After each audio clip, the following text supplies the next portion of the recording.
Next problem बघा. In an AP sum of three consecutive terms is 27 and their product is 504. बघा काय सांगितलेलं आहे. 3 कन्झिक्युटिव्ह टर्म्स आहेत एपी मध्ये, त्यांची समेशन 27 आहे, त्यांचा प्रोडक्ट 504 आहे. Find the terms. तर त्या टर्म्स कुठल्या असतील? Assume that 3 consecutive terms in AP are. त्यांनी असं सांगितलेलं आहे. याच्यामध्ये जर 3 टर्म्स असतील, सगळे एकदाच क्लिअर करून टाकू आपण सरळ. 3 टर्म्स एपी मधल्या असतील तर ए मायनस डी, ए आणि ए प्लस डी या 3 टर्म्स घ्या. उद्या 4 टर्म्स विचारतील. आहे एक एक्झाम्पल आपल्याकडे त्याचं. 4 टर्म्स ज्या वेळेला देतील त्यावेळेला मात्र हे असं घ्या. ए मायनस 3डी, ए मायनस डी, ए प्लस डी आणि ए प्लस 3डी. इथं कॉमन डिफरन्स आहे 2D चा.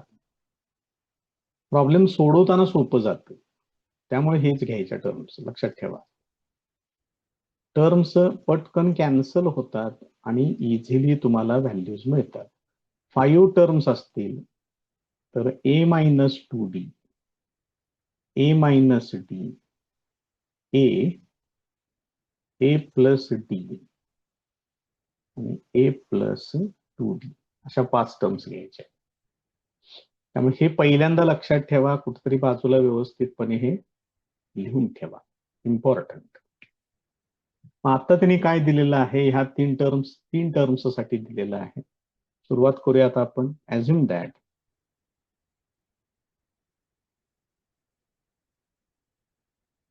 Three consecutive terms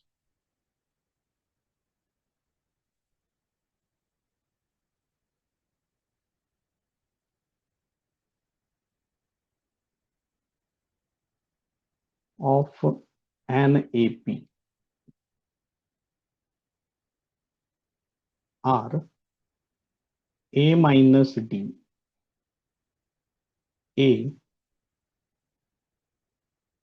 A plus D असं कन्सिडर करतोय 3 टर्म्स. आता त्यांनी काय सांगितलंय, सम 27 सांगितलेलं.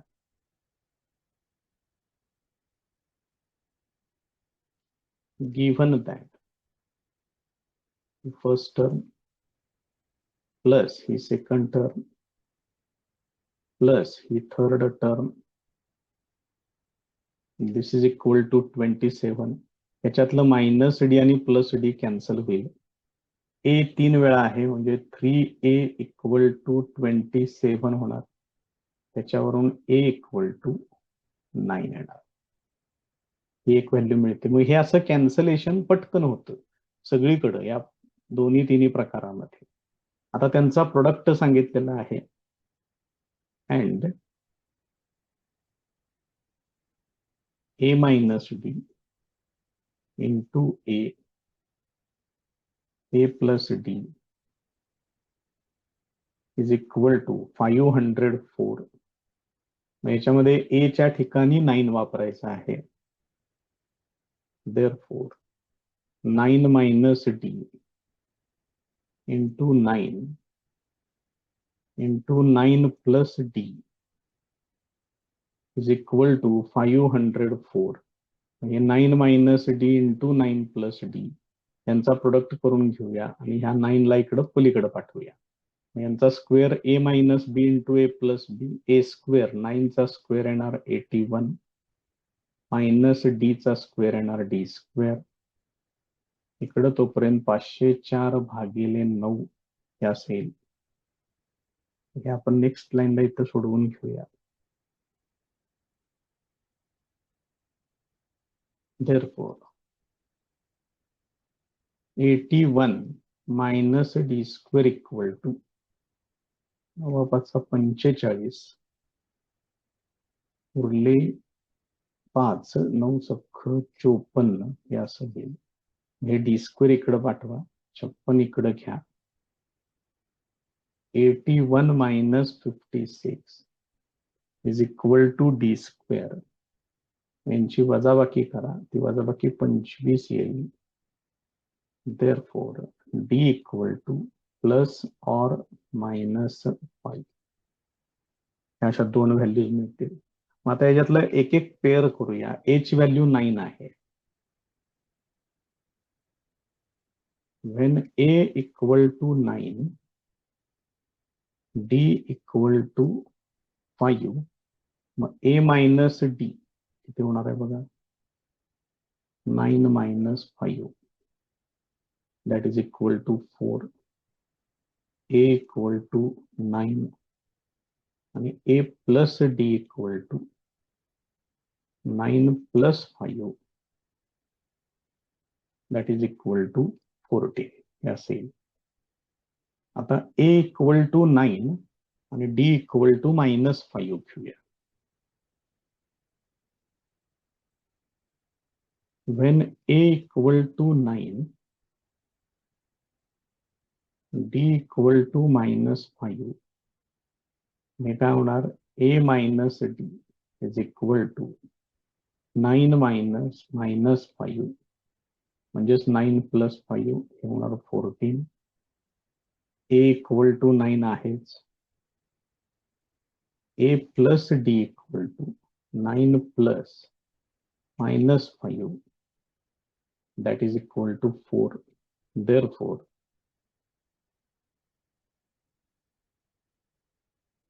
required 3 numbers are काय ते 4, 9, 14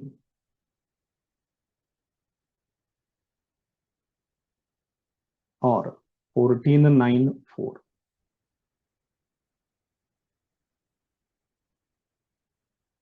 हे त्याचं आन्सर.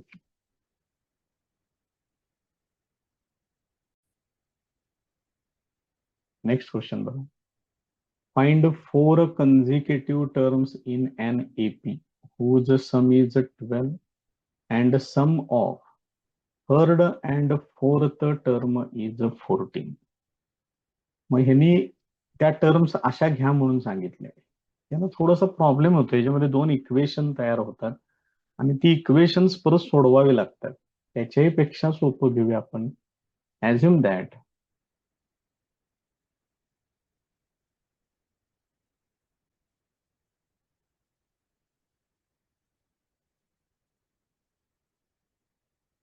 the 4 consecutive terms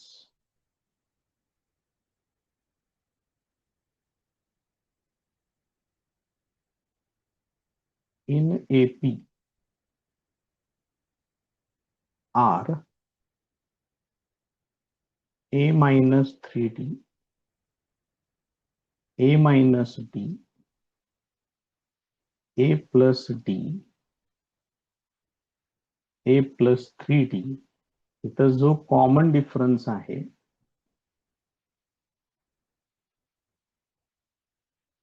तो घेतलेला आहे 2d चा. 2d न वाढवत जावा. बघा ह्या सगळ्या टर्म्स मिळतात का. आता त्यांनी काय दिलेलं आहे ते एक एक कंडिशन घेऊया. नाउ गिव्हन दॅट या सगळ्यांची समेशन त्यांनी सांगितलेली आहे. a minus 3d plus a minus d plus a plus d plus a plus 3d this is equal to 12. मग याच्यामध्ये बघा आता हे minus 3d plus 3d cancel, minus d plus d cancel, 4 वेळा a शिल्लक राहते. therefore 4a इक्वल टू 12 येते. म्हणजेच a इक्वल टू 3 येणार. मग हे या पद्धतीने इथं कॅन्सल होत नाही. हे बघा हे मायनस डी आणि प्लस डी कॅन्सल होईल इथलं, पण हे 2d तसंच राहते, ते कॅन्सल होत नाही. आणि त्यामुळे मग थोडस दोन वेगवेगळे इक्वेशन्स घ्यावे लागतात आणि मग ते पुढे सोडवावं लागतं. आता त्यांनी काय सांगितले बघा, थर्ड आणि फोर्थ टर्मची समेशन 14 सांगितली, ते आता घेऊया. ऑल्सो थर्ड टर्म याच्यातली आहे A plus D plus fourth term आहे ए प्लस 3d, यांची समेशन 14 सांगितलेली आहे. देअरफॉर हे किती होणार बघा, 2a plus D plus 3d, ते होणार 4d, that is equal to 14. त्याला आता 2 ने डिव्हाइड करून घेऊया. त्याला जर 2 ने डिव्हाइड केलं तर a plus 2d equal to 7 येणार, डिव्हाइडिंग बाय 2. आता याच्यामध्ये ही ए ची व्हॅल्यू वापरा. ए ची व्हॅल्यू इथे 3 आहे. 3 plus 2d is equal to 7. Therefore 2d equal to 3 इकडे आणून वजा करा, 7 मायनस 3 ते होणार 4. देअरफॉर d इक्वल टू 2 ने इथे डिव्हाइड करून घ्या असे. मग तुम्हाला या दोन व्हॅल्यूज मिळालेल्या आहेत. आता परत एकदा त्या टर्म्स ज्या आहेत त्या घेऊया आणि त्या जे काही टर्म्स येतात त्या फाइंड आउट करू. ए मायनस 3d, पहिली व्हॅल्यू होती ए मायनस 3d, ए ची व्हॅल्यू आहे 3 मायनस 3 इंटू 2, म्हणजे ते किती होणार आहे बघा, 3 minus 6, that is equal to minus 3. त्याच्यानंतर आहे ए मायनस डी, ए आहे 3, डी ची व्हॅल्यू आहे 2, 3 मायनस 2 म्हणजे हे होणार 1. त्याच्या पुढे आहे ए प्लस डी आणि ए प्लस 3d, ए प्लस डी ते काय येणार आहे, ए ची व्हॅल्यू 3, डी ची व्हॅल्यू 2, 3 प्लस 2 ते येणार 5 आणि ए प्लस 3d,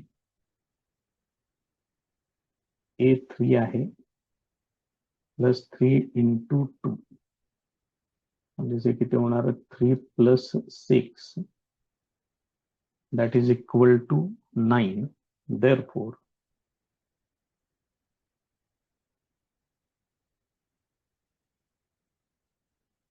required 4 numbers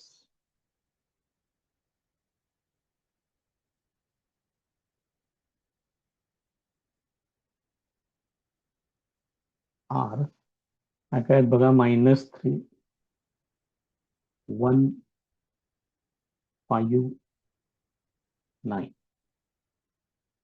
या पद्धतीनं ह्या त्या 4 टर्म्स तुम्हाला मिळतील. नेक्स्ट प्रॉब्लेम बघा, if the 9th term of an AP is 0, then 29th term is twice the 19th term. जर एपी मधली 9वी टर्म 0 असेल तर 29वी टर्म ही 19व्या टर्मच्या ट्वाइस आहे हे प्रूव्ह करायचं.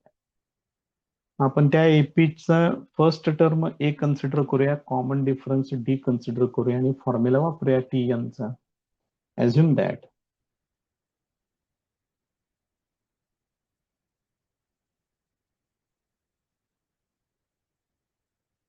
ए equal to first term and d equal to common difference of an AP.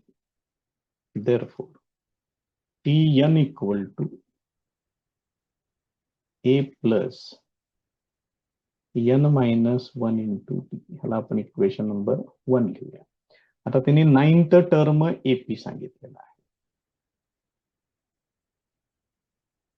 Now T9 equal to a plus n ची value 9 वापरा इंटू डी. ही व्हॅल्यू त्यांनी 0 सांगितले, ते इथं 0 घ्या. म्हणजे काय येणार इथं ए प्लस 8d. त्याच्यावरून असं येणार ए इक्वल टू मायनस 8d. याला मी इक्वेशन नंबर 2 लिहितो. आता त्यांनी ज्या पुढच्या ज्या टर्म सांगितलेल्या आहेत त्या सगळ्या तयार करून ठेवूया. फ्रॉम 1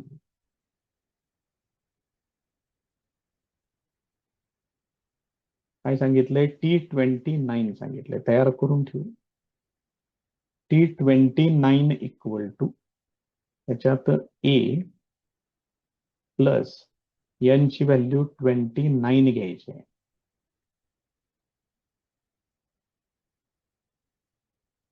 आणि ए ची व्हॅल्यू -8 आहे, ती आपण इथं वापरूया. -8d 29 minus 1 plus 28d. मग 28 वजा 8 ते किती होणार, 20d येणार.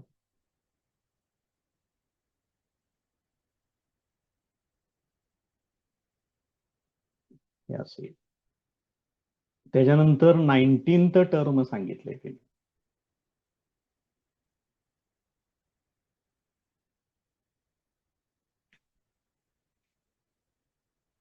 T19 equal to A plus 19 minus 1d. A ची व्हॅल्यू -8d आणि 19 मायनस 1 18d.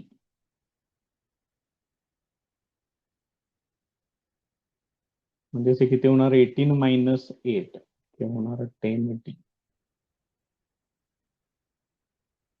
19 हे झालं तुमचं इक्वेशन नंबर 4.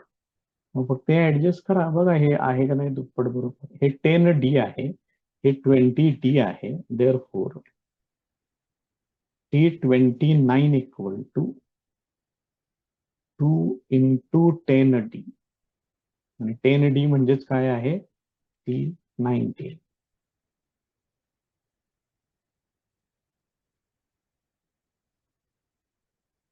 बघा व्हेरीफाय.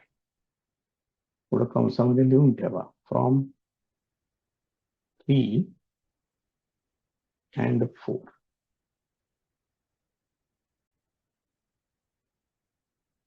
नेक्स्ट क्वेश्चन बघा.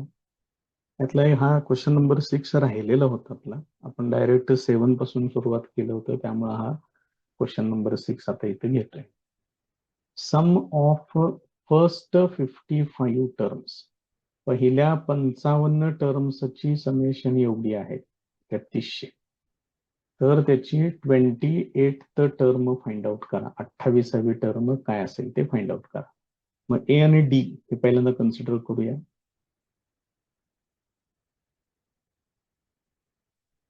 assume that a equal to first term, d equal to common difference of an AP. sum of first n terms मला पाहिजे.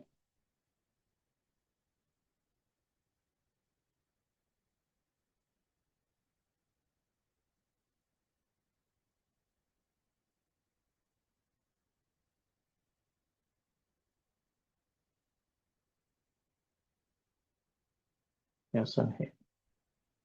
हा फॉर्म्युला तर आपला झालेला आहे आधी. आता याच्यामध्ये एस एन च्या ठिकाणी 55 वापरतो.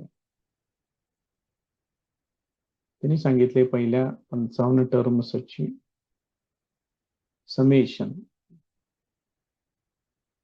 S55 घेतो इथं. तर 55 upon 2a plus 55 minus 1 into D. मग सम ऑफ फर्स्ट 55 टर्म्स हे किती आहे, 3300. हे 55/2 2a 55 वजा 1 ते होणार 54D असे. मग ह्या दोन इथं आत डिव्हाइड करून घ्या.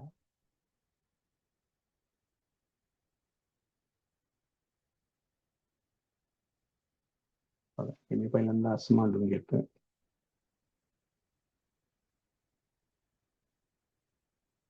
या पद्धतीने.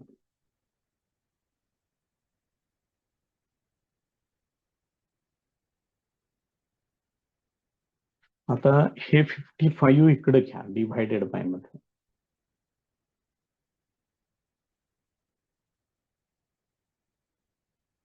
आणि ह्या दोन सेपरेट डिव्हाइड करायचं असेल. आता इथं भागाकार करून घ्या. 11,555 11 त्रिक 33 म्हणजे इथं 300 होणार. तर 5 न भाग घालवा त्याला म्हणजे ते येणार 60 येणार इथं.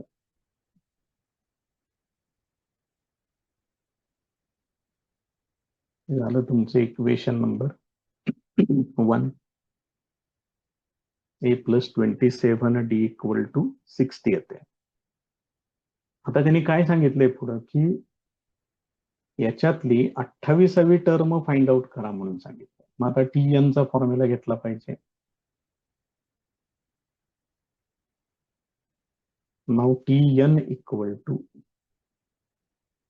A + N - 1 × D. मग 28वी टर्म पाहिजे म्हणजे N = 28 घ्यायचं आहे.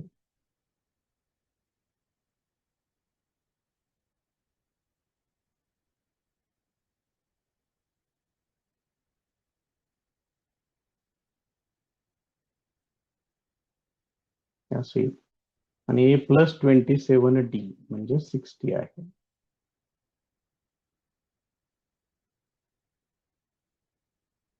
तर पुढे लिहून ठेवा.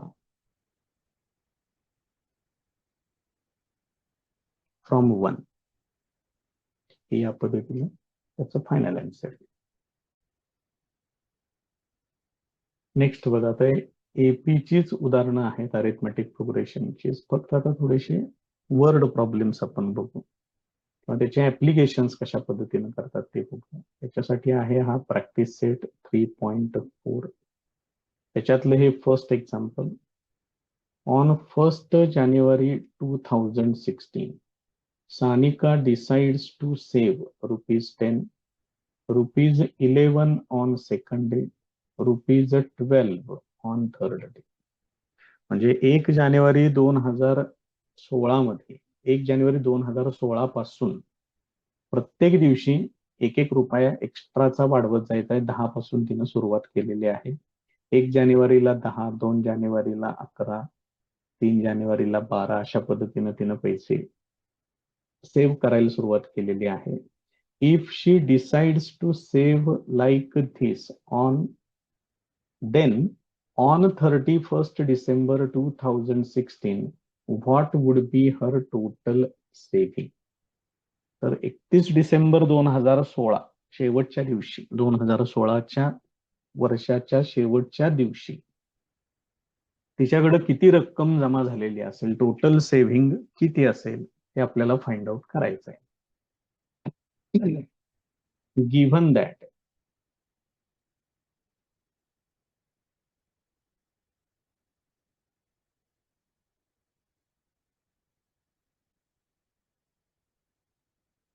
Sanika saves ₹10 on 1st Jan.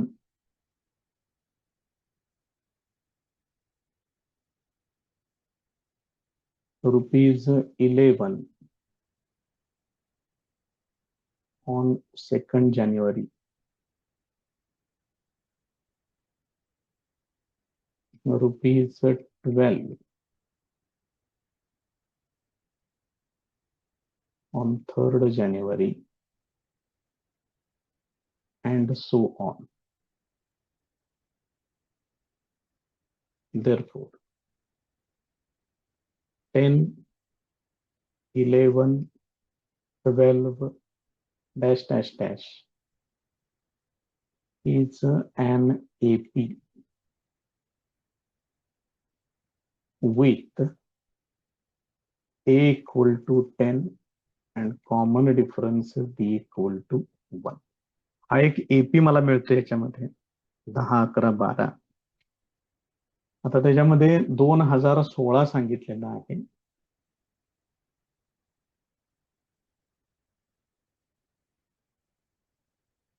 For 2016 number of days in 2016 is equal to 366, कारण हे लीप इयर आहे आणि लीप इयर मध्ये 365 दिवस नसतात, 366 दिवस असतात. Therefore n equal to 366. आता मला या टोटल 366 दिवसांचं मला सेव्हिंग किती होईल ते पाहिजे.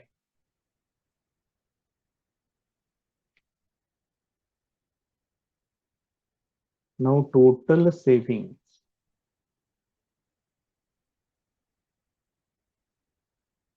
after 366 days is equal to, yes, 366. Summation घ्यावे लागेल मला तिथं. Now SN equal to n upon 2 into bracket 2a plus n minus 1 into d. Therefore S 366 divided by 2, 2 into a ची व्हॅल्यू 10 आहे, प्लस इथे येणार 366 मायनस 1 आणि डिफरन्स आहे 1 चा. असं येतं. याचं सिम्प्लिफिकेशन करा म्हणजे मग तुम्हाला त्याचा आन्सर मिळते. देअरफोर हे सोडून बघा किती होणार आहे. बे की बे, बे 28, 16, बे त्रिक 6, इथं 2चा भाग लागलेला आहे. 2 into 10 हे झालं 20, प्लस 366 वजा 1 झाले 365, म्हणजे टोटल किती होणार आहे 183 into 385. मग हा प्रोडक्ट तेवढा तुम्हाला करावा लागेल.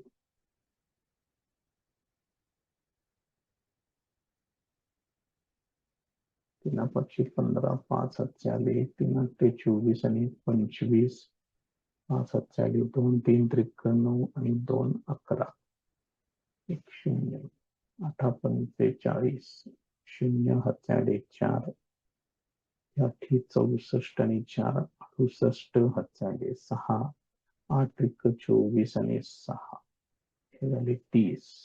तर अजून 2 शून्याने हे आहे असं लिहून टाका. 385 यांची बेरीज करा. 5 5 8 आणि 5 13 आणि 1 14, 4 हातचे आले 1, 8 9 10, 10 0 हातचे आलाय 3 आणि 3 6 आणि 1 7, 70,455.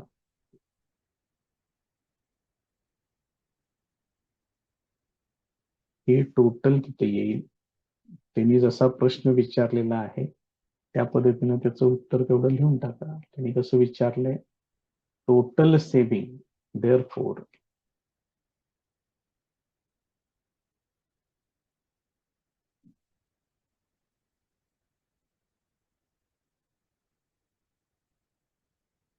her total savings equal to rupees 70,455. हे तिचं टोटल सेव्हिंग असेल. Next problem. A man borrows rupees 8,000 and agrees to repay with a total interest of rupees 1360 in 12 monthly installments. 12 installments मध्ये हे टोटल अमाऊंट त्याला रीपे करायची आहे. each installment being less than the preceding one by ₹40. प्रत्येक instalment ₹40 न कमी करत जायचं आहे. म्हणजे पहिला इन्स्टॉलमेंट जर 100चा असेल तर दुसरा इन्स्टॉलमेंट 100 वजा 40 असं करायचं आहे. Find the amount of the first and last instalment. तर पहिला आणि शेवटचा इन्स्टॉलमेंट काय असेल? सगळ्यात पहिलं काम करूया की टोटल अमाऊंट किती रीपे करायची आहे ते बघूया आपण. टोटल अमाऊंट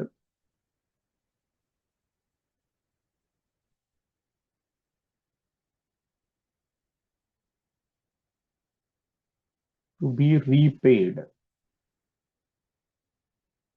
ते 8,000 हे पहिले आहे आणि त्याच्यावरचं व्याज किती आहे 1,360. म्हणजे हे टोटल किती होणार आहे 9,360. एवढे पैसे त्यांना रीपे करायचे आहेत. एकूण इन्स्टॉलमेंट किती आहेत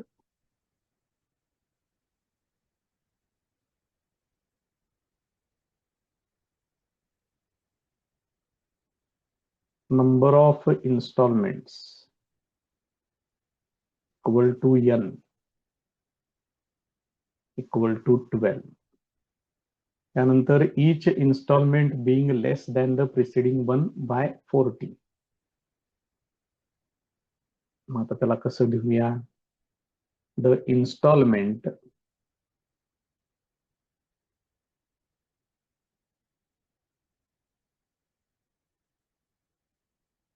is reduced by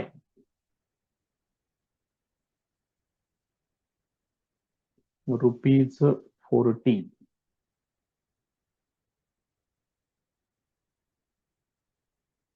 per month. Therefore D equal to -40 घ्यायचं ते. आणि ही जी total amount to be repaid आहे ते घ्यायचं SN. एन किती आहे 12. ही झाली टोटल समेशन. एवढी अमाऊंट पे करायचे. N equal to 12. आता फर्स्ट इन्स्टॉलमेंट कन्सिडर करूया. त्याला घेऊया A.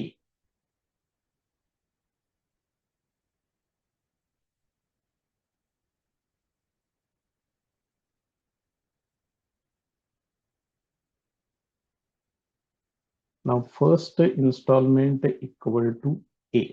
ते कन्सिडर करूया. Now all the installments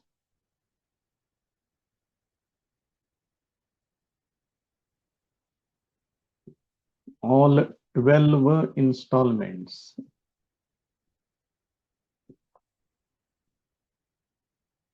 form an AP. मग आता तिथं त्याची समेशनचा फॉर्म्युला वापरूया. नाव SN equal to n upon 2 into bracket 2A plus n minus 1 into D. मग SN किती आहे 9,360. n ची व्हॅल्यू किती आहे 12 divided by 2 into bracket 2A plus n किती आहे 12 minus 1 आणि D ची व्हॅल्यू किती आहे -40. हे असं आहे. आता इथं ह्या दोन इथं डिव्हाइड करून घ्या. बेस अख्ख 12 इथे येईल. 2A प्लस 12 मायनस 1 ते होणार 11 इंटू -40 असे. ह्या 6 ने इकडे डिव्हाइड करा. 9360 divided by 6 is equal to 2A plus sorry आता इथलं प्लस जाणार मायनस राहणार. 44 म्हणजे हे 440 होणार इथं. आता 6 ने इथं डिव्हाइड करून घ्या. 6 एके 6 उरले 3 साई 35 उरले 3 Sai 36 0 2a -440 therefore 2a equal to 1560 हे इकडे आणून ऍड करा म्हणजे टोटल यांची बेरीज येते 2000 करून बघा बेरीज सिंपल आहे एकदम मग याच्यावरून a इक्वल टू 2 ने त्याला डिव्हाइड केलं की हे येणार 1000 हा तिथला फर्स्ट इन्स्टॉलमेंट तयार होईल ही एच व्हॅल्यू शेवटी आपण सगळे आन्सर्स घेऊन टाकू तर मी पुढे कंसामध्ये लिहून ठेवतोय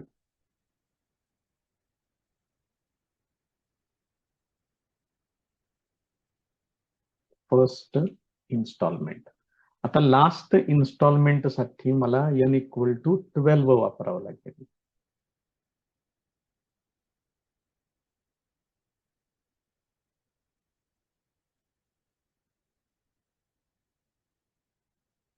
for last instalment n equal to 12 Tn equal to a plus n minus 1 into T म्हणजे T12 इक्वल टू a ची व्हॅल्यू किती आहे 1000 n ची व्हॅल्यू 12 वापरलेली आहे -1 d ची व्हॅल्यू आहे -40 हे 1000 प्लस 11 इंटू -40 1000 मायनस 440 इथे येणार 560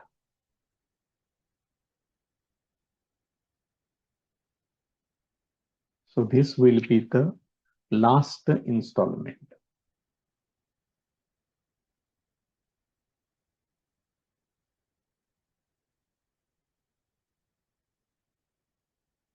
मग त्यांनी जो प्रश्न विचारलेला आहे for first instalment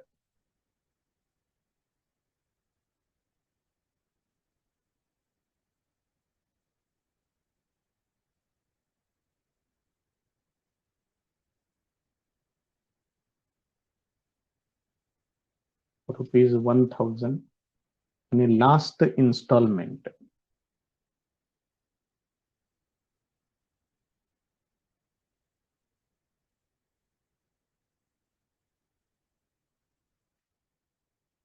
equal to ₹560 या पद्धतीने हे पूर्ण होईल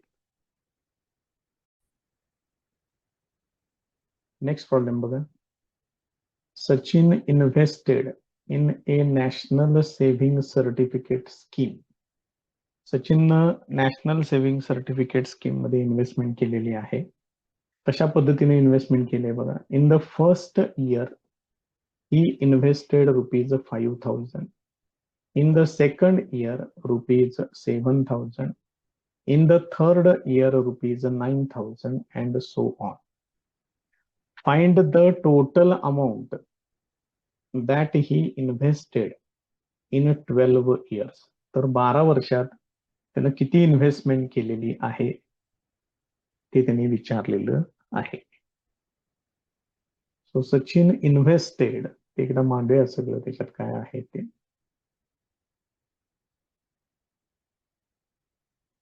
given that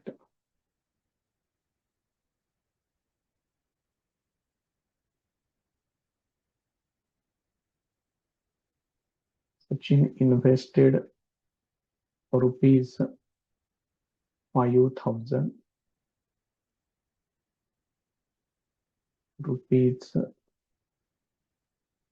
₹7,000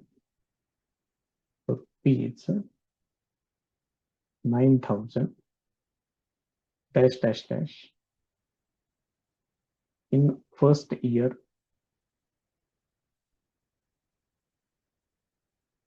comma second year third year dash dash dash respectively for 12 years. एकूण किती वर्षासाठी त्याने इन्व्हेस्टमेंट केलेली आहे? 12 वर्षासाठी. मग आता हे जे अमाऊंट्स आहेत, therefore 5,000, 7,000, 9,000 dash dash dash is an AP with A equal to 5,000, D equal to common difference किती आहे बघा, 7,000 वजा 5,000. सिंपल एकदम, काय अवघड नाही आहे जास्त. 2,000 अँड N इक्वल टू 12. किती वर्षांसाठी आहे? 12 वर्षासाठी.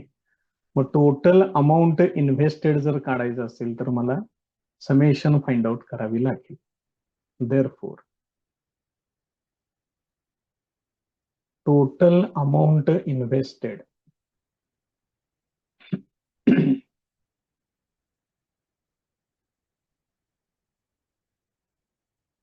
in 12 years is, मग याच्यासाठी मला SN चा फॉर्म्युला घ्यावा लागेल. SN equal to N upon 2 into bracket 2A plus N minus 1 into D. आता या सगळ्या व्हॅल्यूज माझ्याकडे तयार आहेत, व्हॅल्यूज वापरूया त्याच्यामध्ये. Nच्या ठिकाणी 12 घ्यायचं आहे, हे होणार 12 अपॉन 2. 2 इंटू फर्स्ट टर्म आहे 5,000 plus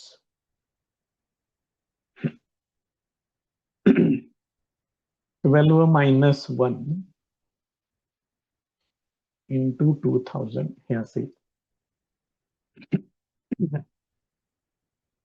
therefore S12 equal to, इथं भाग घालवून घ्या, 2×5 हे 10,000 होणार, प्लस 12 मायनस 1 हे होणार 11. 11 इंटू 2,000, मग 11 इंटू 2 22 आणि हे पुढं 1000. Therefore S12 equal to 6 into, हे किती होणार बघा, 22 आणि 10, म्हणजे हे होणार आहेत 32,000. Therefore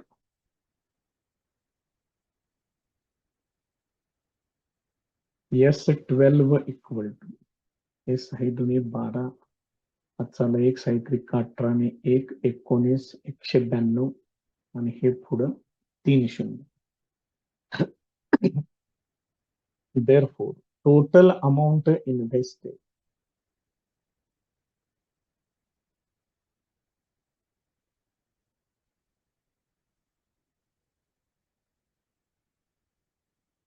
by Sachin is equal to rupees 1,92,000. 1,92,000 एवढी रक्कम त्यानं गुंतवलेली आहे. नेक्स्ट प्रॉब्लेम बघा. There is an auditorium with 27 rows of seats. एक सभागृह आहे, त्याच्यामध्ये 27 रोज, 27 आडव्या ओळी आहेत, सीट्स आहेत त्या. There are 20 seats in the first row. पहिल्या ओळीमध्ये 20 खुर्च्या आहेत, दुसऱ्या ओळीमध्ये 22, तिसऱ्या ओळीमध्ये 24 seats and so on. Find the number of seats in the 15th row. तर 15व्या ओळीमध्ये किती खुर्च्या असतील, and also find how many total seats are there in the auditorium. त्या ऑडिटोरियम मध्ये एकूण खुर्च्या किती आहेत हे पण फाइंड आउट करायचं आहे. बघा आता ह्याच्यात काय काय दिलेलं आहे ते. Total number of rose,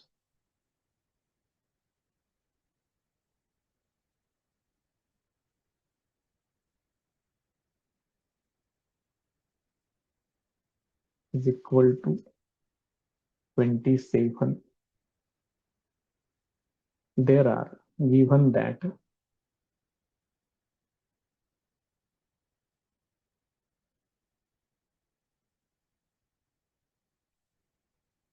there are 20 seats in first row,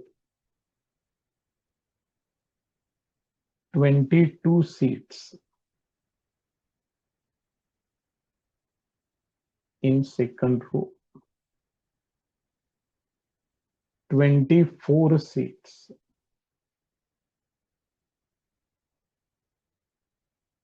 in third row,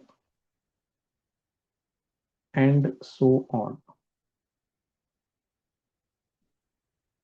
आता ही जी संख्या आहे, therefore number of seats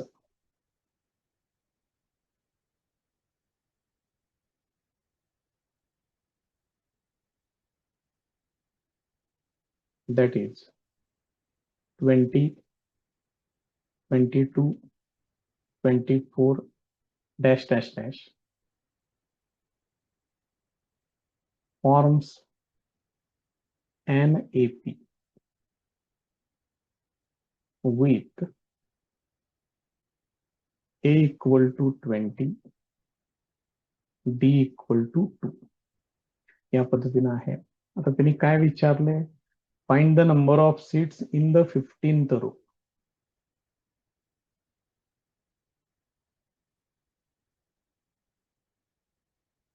एक काम करूया, पहिल्यांदा फॉर्म्युला लिहू. फॉर n इक्वल टू 15, 15व्या रो मध्ये किती असतील number of seats?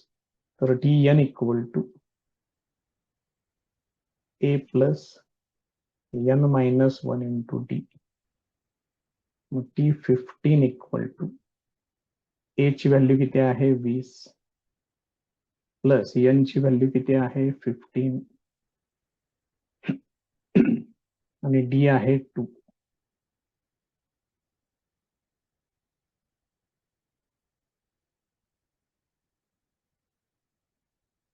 Therefore, T15 equal to 20 plus 14 into 2. म्हणजे टोटल किती होणार? T15 इक्वल टू 14 दोन्ही 28. म्हणजे हे टोटल होणार आहे 48. Therefore,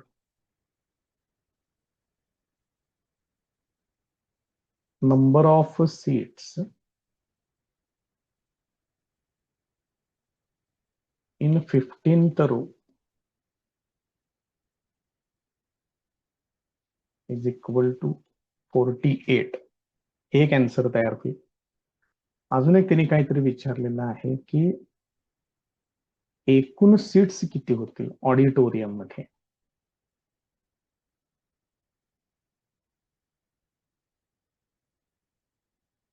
for total number of seats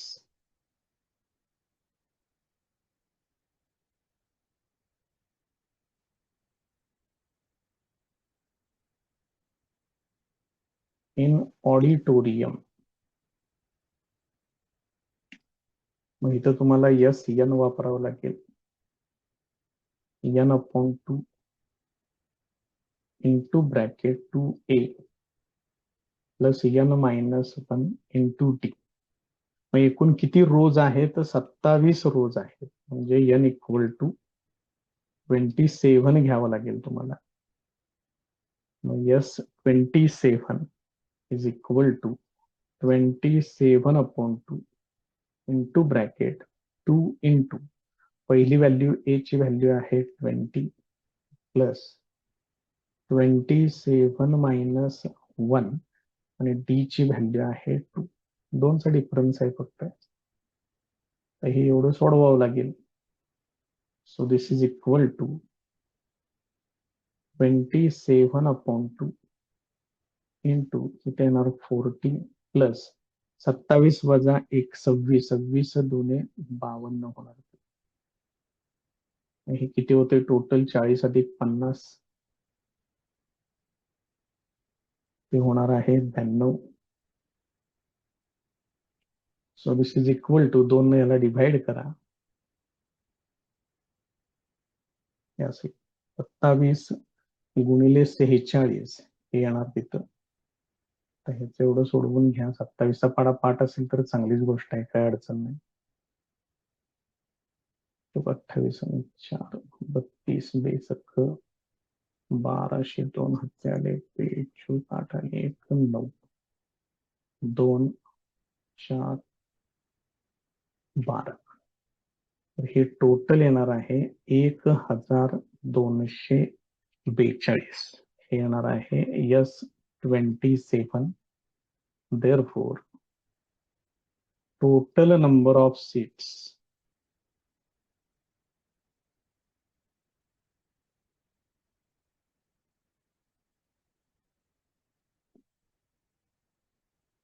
in auditorium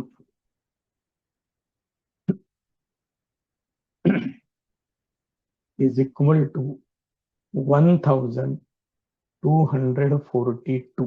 हे त्याचं आन्सर आहे.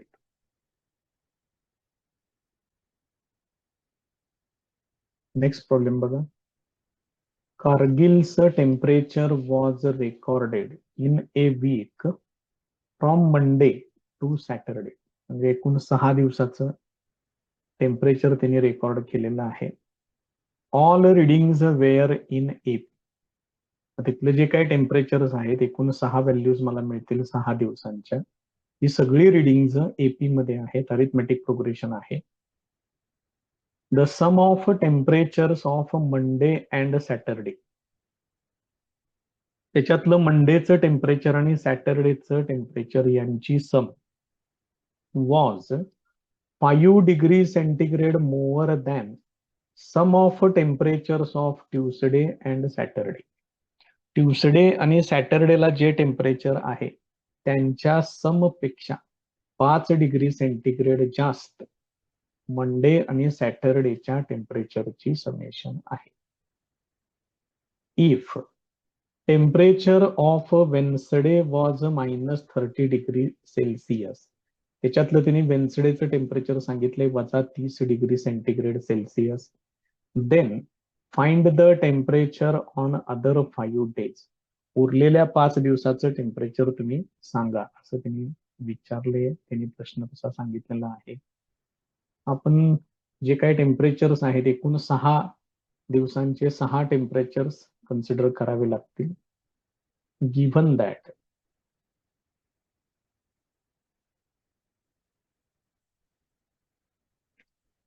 The temperatures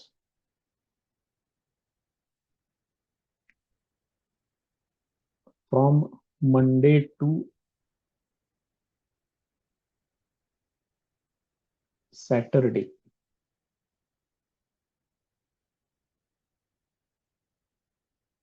are in AP. Therefore, assume that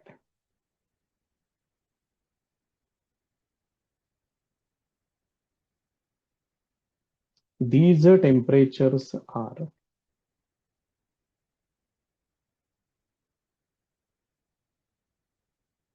एकूण मला 6 टेम्परेचर्स लागणार आहेत. त्यामुळं A-4D 2D न वाढवतोय. A-2D अजून 2D न 4D 2D आणि हे किती होणार आता A होणार फक्त मग 5च येतील. 1 मिनिट, थोडासा बदल करावा लागेल याच्यामध्ये. मला A-5D न सुरुवात करावी लागेल आणि 2D न वाढवत जायचंय. A-5D A-3D A-D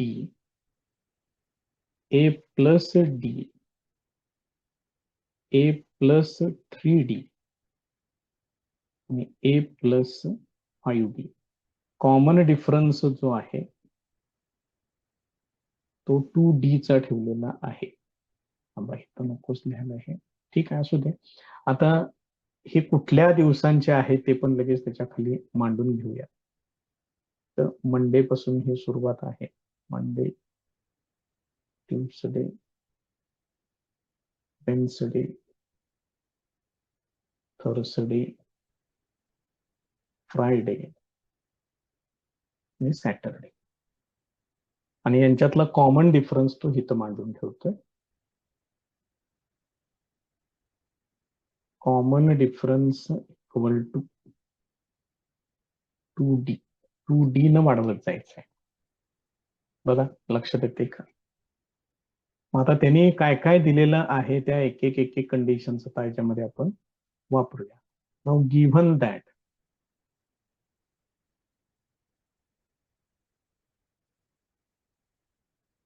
काय सांगितलंय वाक्य बघा बरं त्यांनी त्याच्यामध्ये.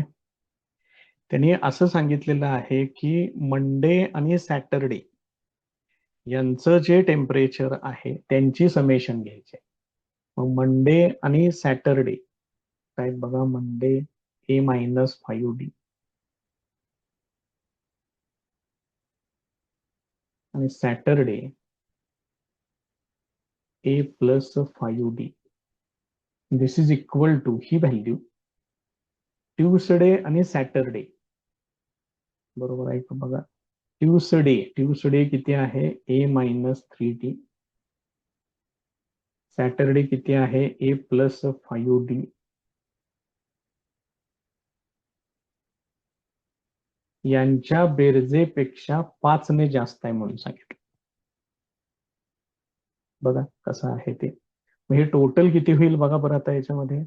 इथं हे -5D + 5D कॅन्सल होईल. इथे येणार 2A. This is equal to इथं काय होईल बघा A+A, ते पण 2A येणार. -3D + 5D + 2D + 5 हे असेल. बघा लक्षात येते का? इकडं 2A, इथं 2A, -3D + 5D 2D येते. ठीक आहे. देअरफोर आता हे 2A हे सगळं इकडं आणा. 2A आणि 5 इकडं आणल्यानंतर वजा करावं लागेल. 2A -2A -5 is equal to twice D येणार. देअरफोर हे 2A ला 2A कॅन्सल होईल. -5 इक्वल टू 2D येणार. Therefore D equal to -5/2 that is equal to -2.5. हा कॉमन डिफरन्स येणार आहे तिथं. आता त्यांनी टेम्परेचर ऑन वेन्सडे दिलेलं आहे. Also temperature on Wednesday is equal to, ही व्हॅल्यू किती आहे बघा बरं. आपल्या इथं वरती लिहिलेलं आहे ती आहे A-D आणि ती व्हॅल्यू त्यांनी किती दिलेली आहे -30. आता याच्यामध्ये ही टी ची व्हॅल्यू वापरा. देअरफोर A-D किती आहे -2.5 आहे. This is equal to -30. Therefore A+2.5 is equal to -30. Therefore A equal to हे पलीकडे आणून इथं सबट्रॅक्शन करून घ्या. म्हणजे मग हे A इक्वल टू किती होते -30 -2.5. देअरफोर A इक्वल टू -32.5 ही A ची व्हॅल्यू झाली. मग तुम्हाला A मिळालं, D पण मिळालेलं आहे. आता वेन्सडे सोडून उरलेल्या दिवसांचं जे काही टेम्परेचर आहे ते तुम्ही फाइंड आउट करायचं आहे. मंडे एक घेऊया.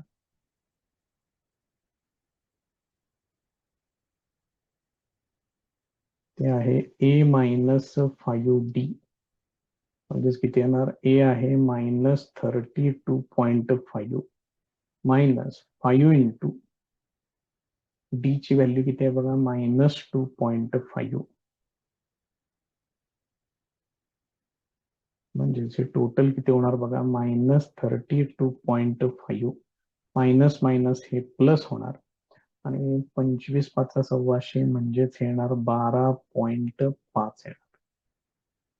म्हणजे याच्यामध्ये पहिली व्हॅल्यू जी येते ती येते -20. बघा लक्षात येते का. त्याच्यानंतर आहे ट्यूसडे. ट्यूसडे साठी फॉर्म्युला पाहिजे असेल तर बघा, नाहीतर डी आहे तो फक्त त्याच्यामध्ये ऍड करत जावा, काय तुमची इच्छा. A-3D आहे, 2D ऍड करावं लागेल मात्र ऍड करताना. इथं आहे A-3D. ए ची व्हॅल्यू -32.5 -3 इंटू -2.5 म्हणजे किती होणार, -32.5 मायनस मायनस प्लस हे किती होणार, 3×5=75 म्हणजे हे येणार 7.5 -20 -32.5 7.5. 32 वजा 7 म्हणजे हे 25 येणार आहे बघा, -25. असे वेन्सडेचं त्यांनी सांगितलेलंच आहे. वेन्सडेची व्हॅल्यू किती होती, -30°C. बघा कुठेतरी घेतलंय बघा व्हॅल्यू, -30. त्यामुळे त्याच्यासाठी काही वेगळं फाइंड आउट करायची काही गरज नाही. थर्सडे तर तुमचं तुम्ही सुद्धा सांगू शकता, तरी पण पाहिजे असलं तर चेक करू आपण. पुढची व्हॅल्यू थर्सडे साठी काय आहे, A+D.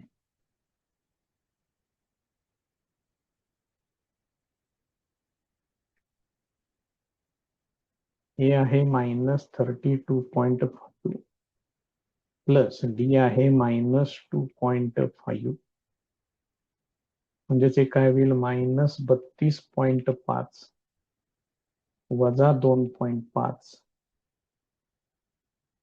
-35. त्याच्यानंतर आहे फ्रायडे. फ्रायडे साठी आहे A+3D. सोडवा विनाकारण उगीच कुठल्या तरी एखाद दुसऱ्या स्टेप साठी मार्क घालवून घेऊ नका. काय विशेष काय त्याच्यामध्ये शोध लावायचा नाहीये, काय नाहीये, व्यवस्थित सोडवून टाका. फक्त इथं परत 75 येणार, मायनस होणार ते.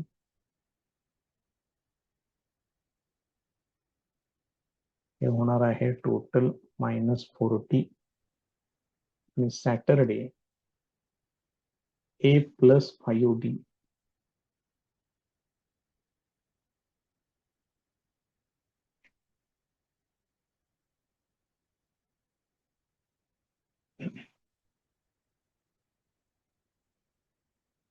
पंचवीस 5/1500 होणार याचे. म्हणजेच हे किती येते बघा बरं, सोडवून बरोबर येते का, -45. Therefore, the temperatures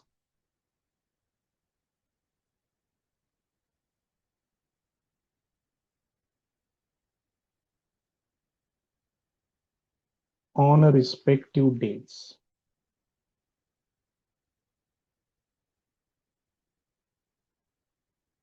are as below. सगळे एकत्र मांडून घ्या व्यवस्थित. परत एकदा इथं सगळे लिहून ठेवतोय. Day, Tuesday, Wednesday, Thursday, Friday आणि सॅटरडे. मंडे -20 पासून सुरुवात आहे, -20°C, -25°C, -30°C,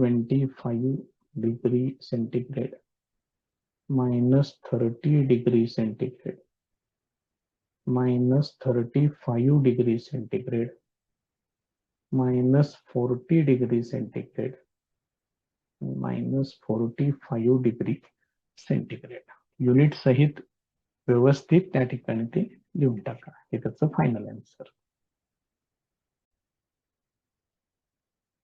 next question बघा. On the world environment day, जागतिक पर्यावरण दिवस, tree plantation program was arrange, वृक्षारोपणाचा कार्यक्रम घेतलेला आहे. On a land which is triangular in shape, एक जागा आहे, ती जागा साधारणपणे या पद्धतीनं त्रिकोणाकृती जागा आहे म्हणून सांगितले. Trees are planted such that in the first row there is one tree, इथं फक्त एकच ट्री आहे पहिल्या रो मध्ये. In the second row there are 2 trees, in the third row 3 trees and so on. त्यांनी काय केलंय, दुसऱ्या रो मध्ये 2 झाडं ठेवलेत अशी, तिसऱ्या रो मध्ये 1 2 3, चौथ्या आडव्या ओळीमध्ये 4, या पद्धतीने त्यांनी वाढवत गेलेले आहेत झाड.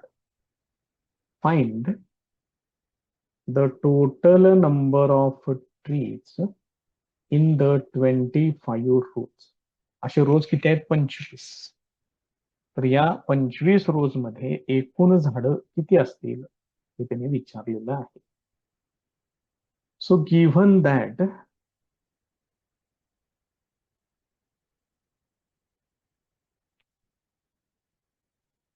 total number of rows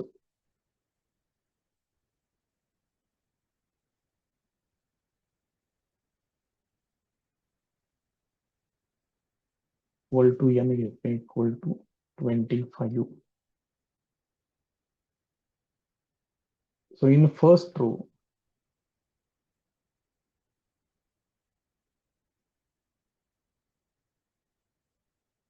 there is one tree.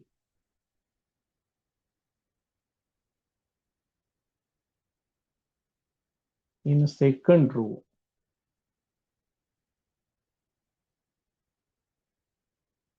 two trees. In third row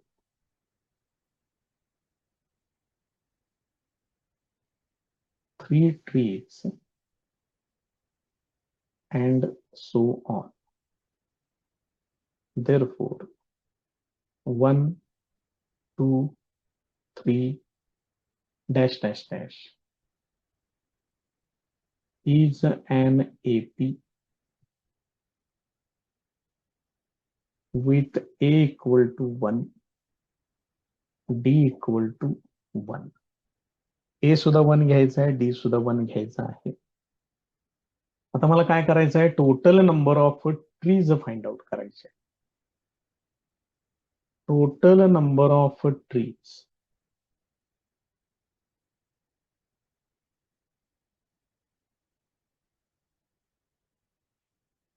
in 25 rows are. त्याच्यासाठी तुम्हाला समेशनचा फॉर्म्युला वापरावा लागेल. SN equal to n/2 into bracket 2a plus n-1 into d. n equal to 25 घ्यायचं इथं. 25/2 into bracket 2 into 1 plus 25 minus 1 into d ची value पण 1 आहे. त्याचं बघा सिंप्लिफिकेशन. 25/2 into bracket 2 plus 25 वजा 1 होणार 24 गुणिले 1 ते 24 होणार. 24 आणि 2 ते होणार 26. 2 न 26 ला भाग घालवा तर भाग लागेल 13चा, म्हणजे 25 गुणिले 13 होणार आहे. 13×5 = 65, 5 झाले 6, 13 दुने 26 आणि 6 ते होणार 32. म्हणजे टोटल होणार 365 25. Therefore, total number of trees